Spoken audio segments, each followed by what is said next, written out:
100 days have passed since Yu Menglong departed from this world. This period is no longer short enough for the pain to exist only in the form of shock, yet it is not yet long enough for the questions to dissipate on their own. Amidst the rhythm of life that is constantly swept forward, the silence surrounding his death persists like a silent aftershock, not loud, not explosive, but powerful enough to shake the sense of security of many people. Usually, society tends to learn how to accept loss. Humans can grieve, feel regret, and then gradually continue with their lives. But in this case, what causes the public to linger in distress does not lie in the fact that a life has concluded. What is more haunting than anything is the prolonged sense of ambiguity. When a famous individual disappears without leaving an explanation clear enough to stand firm against the scrutiny of reason. Silence in many circumstances is viewed as a safe choice. It avoids friction, avoids conflict, and keeps the surface of order undisturbed. However, when silence stretches on for too long, it is no longer merely a neutral state. It begins to carry the weight of unanswered questions and unnamed suspicions. And precisely at that point, public trust enters a silent but grueling test. The story of Yu Menglong quickly moved beyond the framework of an entertainment event. It was no longer just the tragedy of an individual, but became a mirror reflecting how society faces gaps in information. In a system where everything seems to still operate normally, the absence of an explanation sometimes causes a deeper sense of unease than any negative information. People begin to wonder not only about what happened, but about what mechanism allows that silence to exist. Notably, these questions do not only come from fans. Many voices arise from individuals who have no direct connection to Yu Menglong, but see in that story an image of themselves.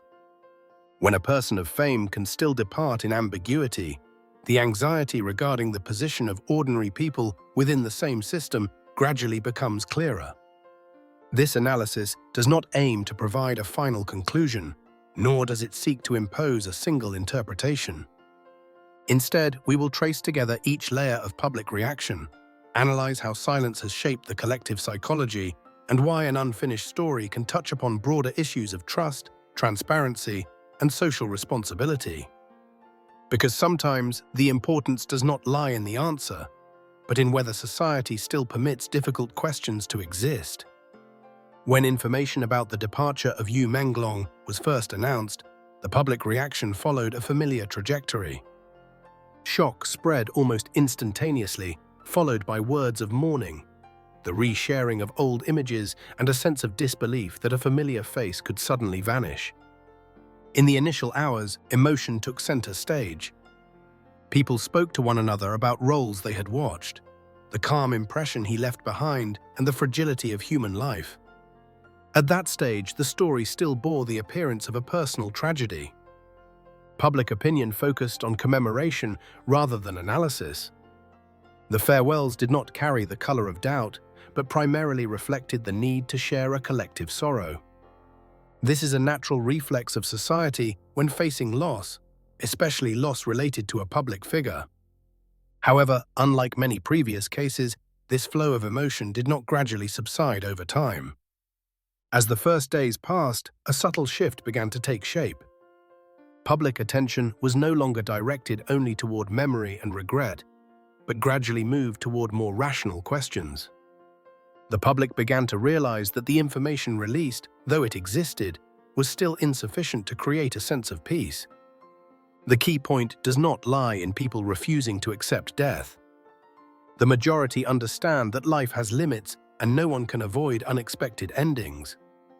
What makes them uneasy is that the chain of interpretations surrounding this event contains distinct gaps. Official announcements were presented briefly, cautiously, and seemed to avoid going into detail. For a segment of the public, that caution did not create a sense of protection, but instead increased the sense of ambiguity. In the context of modern society, where humans are accustomed to accessing information quickly and continuously, such gaps rarely exist without being noticed. When information is not clear enough, the human mind tends to seek its own explanations. This is not necessarily a manifestation of extreme suspicion, but a psychological reaction to a sense of unease.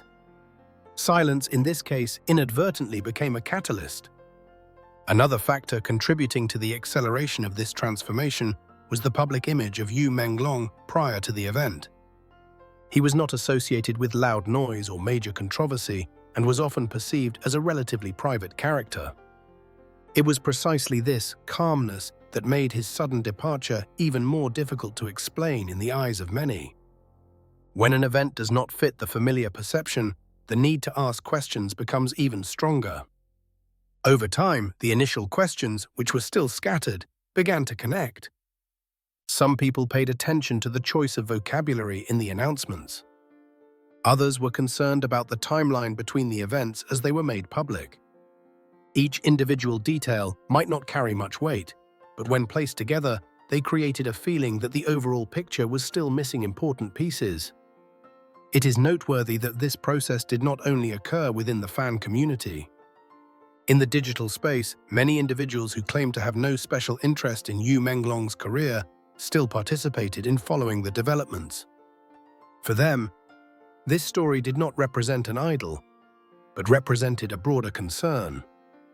When a famous person with a high level of social attention can still disappear in ambiguity, the sense of unease about the position of ordinary people gradually becomes difficult to ignore. Here, the motivation for asking questions began to reveal two different layers. The first layer is the desire to understand a specific event, seeking consistency in information. The second layer, which is deeper, relates to an individual's sense of self-defense. Many people were not just asking what happened, but were implicitly asking, what does this say about the environment in which we live? It was the intertwining of personal emotion, awe, and social concern that kept the story from drifting away like ordinary entertainment news. Instead of being quickly replaced by new events, it continued to exist as a small but persistent ripple in the flow of information. Each time it was mentioned, it did not cause shock, but it evoked a sense of incompleteness. At this stage, it can be said that public opinion had crossed the boundary of passive reception. The public was no longer just waiting for information, but began to actively observe, compare, and reflect. That process did not occur in certainty, but in a state of hesitation. Many people admitted that they felt uncomfortable asking questions because doubting within a familiar system always comes with a sense of risk. Nevertheless, it was precisely that discomfort that became a sign that an important change was taking place. The story of Yu Menglong at this stage had moved beyond the framework of a personal tragedy. It began to play the role of an initial test, challenging how society reacts when facing silence and unfilled information gaps. And that was also the premise for the more powerful movements that would appear in the next stage. As the first questions began to appear sporadically, the digital space quickly became the clearest reflection of the movement of public opinion. The speed at which discussions spread moved beyond the framework of a routine entertainment event. The story of Yu Menglong no longer existed only among fan groups, but gradually reached communities that previously had little interest in the lives of celebrities. This demonstrates a notable characteristic. The spread of the incident did not come from personal fame, but from the sense of unease it evoked. Over time, the content of online discussions also changed markedly. Initial memorial posts gradually gave way to analytical articles, timeline notes, and information archiving. Some individuals actively synthesized the announcements that had been released, cross-referencing the phrasing and the timing of each piece of information. Their purpose was not to provide an immediate conclusion, but to keep the flow of information from being interrupted. In the context of prolonged silence, the act of remembering became a proactive action. At the same time, many forms of symbolic expression began to appear and spread. Metaphorical images, such as small creatures working together to push a massive weight, or faint sparks of light in the night, were not intended merely to evoke emotion. They reflected how a segment of the public perceived their position in relation to larger power structures. Smallness was no longer synonymous with absolute helplessness, but was seen as a state that required connection.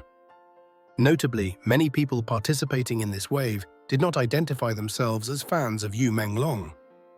They appeared as ordinary individuals, following the story because of a feeling that what was happening was directly related to their own lives. When a personal event can be shrouded in ambiguity for a long period, the concern regarding the ability to protect the interests of voiceless people becomes even clearer. In that context, public actions, however small, began to be perceived as signs of a shift in mindset. Signing petitions, sharing information outside of familiar spaces, or simply continuing to recount the story all shared a common purpose: to resist oblivion. For many, the greatest fear was not failing to find an answer, but the questions gradually disappearing into silence. However, parallel to the increase in these actions, the polarization of public opinion also became clearer. One stream of opinion argued that maintaining public pressure was necessary, even if the final result could not be predicted. According to them, prolonged silence only deepened the gap between the public and information. Conversely, quite a few people expressed reservation. They feared that speaking out publicly could lead to unpredictable consequences, not only for the participating individuals, but also for those around them. The tug-of-war between these two perspectives reflects a complex psychological reality. In an environment where expressing doubt is not always safe, every action requires consideration. Many people chose silence not because they did not care, but because they were conscious of the potential risks. Meanwhile, voices coming from outside of the familiar space, despite having more favorable conditions to express their views, were not entirely free from negative reactions. A special highlight in this period was the spread of recorded complaint calls. The content of these exchanges was not dramatic in an entertainment sense, but it created a powerful symbolic impact. Listeners witnessed how an ordinary individual persistently asked questions, demanded records, and emphasized the responsibility to respond. What made these recordings widely shared did not lie in aggression, but in a clear attitude and a refusal to accept evasion. For a segment of the public, those calls represented a moment of change in self-perception. They suggested an image of humans no longer defaulting to a lower position in a relationship with authorities. However, there were also opinions that focusing too much on individual cases could obscure the overall picture. This debate continued to deepen the existing polarization. Simultaneously, the role of informal media became increasingly prominent. Some influential individuals, though not directly related to Yu Menglong, decided to speak out. This decision placed them in a position susceptible to questioning regarding their motives and the limits of their participation. Although they did not receive absolute consensus, the fact that they accepted the risk to maintain attention contributed to keeping the story from drifting away from the general flow. It cannot be denied that during this process, some individuals had to pay the price with their personal peace. Pressure from many sides, from public criticism to unnamed consequences, became the price of speaking out.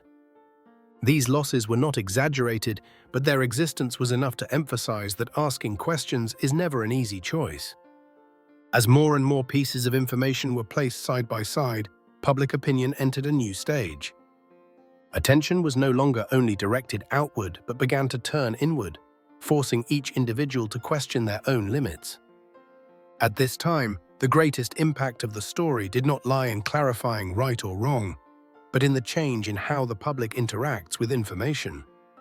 Vigilance increased, not in the form of extreme skepticism, but as a self-defense reflex against unfilled gaps.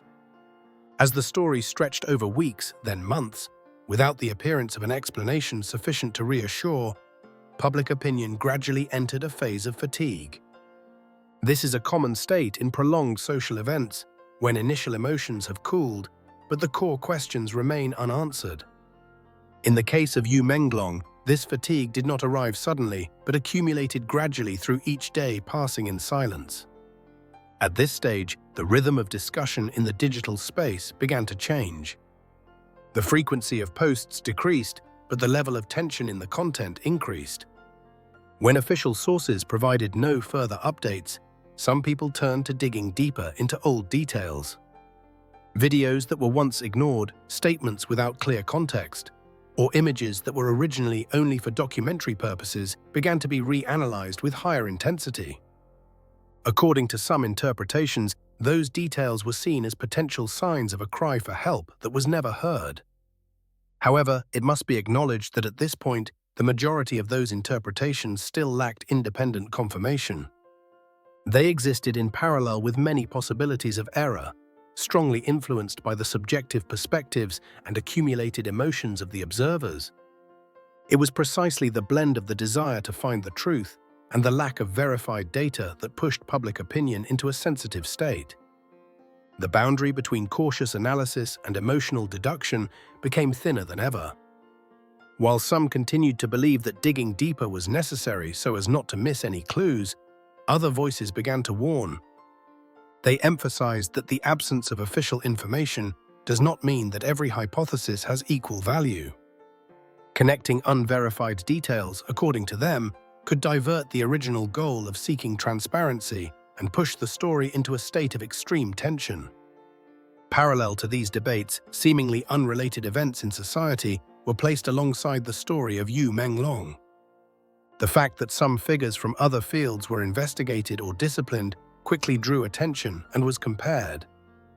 Although each event had its own context and cause, their simultaneous appearance created a significant psychological effect.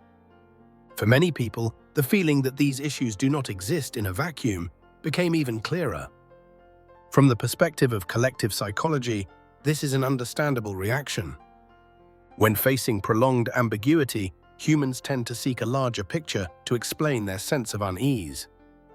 Connecting scattered pieces is not necessarily intended to affirm a specific conclusion, but to create a sense that the world still operates according to some kind of logic. Even if that logic is not necessarily accurate, it helps humans temporarily escape the state of uncertainty. Precisely at this seemingly darkest moment, a subtle transformation began to appear. The focus of concern gradually shifted.